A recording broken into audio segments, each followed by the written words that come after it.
दोस्तों, आज का विषय है हमारे मन पर। हमारे मन को किस तरह से कंट्रोल करें, किस तरह मन पर नियंत्रण पाए।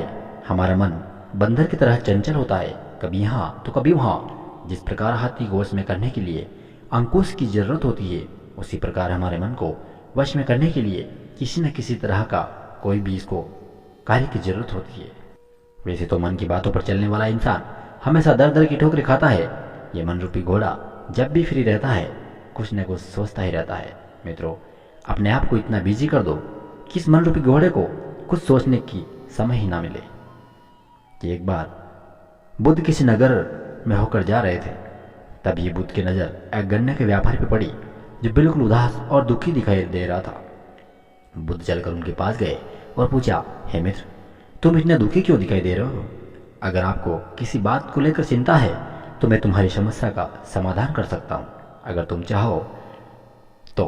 गन्ने के व्यापारी ने भगवान बुद्ध को प्रणाम किया और उनको अंदर बुलाया। उस व्यापारी ने कहा कि जब से मेरी पत्नी भगवान को प्यारी हो गई, तब से मेरे घर पर छोटे बेटे की देखभाल वाला कोई नहीं है, इसलिए मैं हमेशा इसको अपनी दुकान पर लेकर आ जाता हूँ। लेकिन मेरी दुकान पर आने वाले हर ग्राहक का ये सामान को इधर उधर फेंक देता है।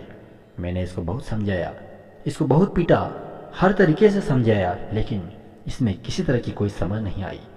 इन हरकतों के कारण मेरी दुकान बिल्कुल ही बंद होने की कगार पे आ चुकी है। इस हकीकतों की वजह से मेरे सारे ग्राहक खुद को अपमानित कर वापस चले जाते हैं।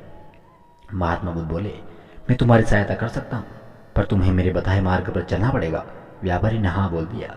बुद्ध ने कहा, मुझे वचन दो कि आप जो भी कहोगे मैं सदैव उसी मार्ग पर चलूंगा। व्यापारी ने कहा, आज से आपके बताए मार्ग पर ही चलूंगा। बुद्ध अगले दिन एक बैग लेकर आए और ग्राहक की भांति आकर व्यापारी के वहां बैठ गए। व्यापारी का बेटा जैसे ही आता है और बुद्ध का बैग दूर फेंक देता है।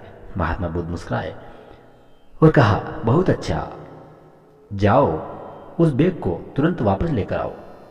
वह बच्चा दौड़कर गया और बैग वापस लेकर बुद्ध को दे दी।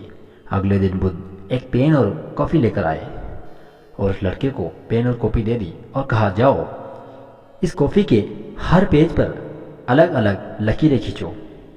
व्यापारी मन ही मन भगवान से प्रार्थना कर रहा था कि हे ईश्वर, तुम दया करुणा करना मुझ पर और इसकी बुद्धि को सही दिशा की ओर मोड़ देना। इधर भगवान बुद्ध उस लड़के के लिए अलग अलग 5 दिनों तक काम लेकर आए और उस लड़के से काम करवाया। शीघ्र ही वह लड़का भूल गया कि उसको किसी की बैग को उछालना। व्यापारी बहुत खुश हुआ और बुद्ध को धन्यवाद दिया। मुझे पता है कि इस कहानी का और मन के कोई विशेष संबंध नहीं है, लेकिन पहले आप इस तर्क को समझ लीजिए। अगर हम अपने मन को अपने हिसाब से काम नहीं करवाएंगे तो मन अपने आप ही कुछ अलग अलग तरीका ढूंढने लग जाएगा, कभी यहाँ तो कभी वहाँ। दोस्तों, आज की कहानी को हम यहीं पे विराम देते हैं। मिलेंगे नेक्स्ट कहानी के साथ, तब तक के लिए आप सबको जय हिंद, वंदे मातरम, जय श्री राधे कृष्णा।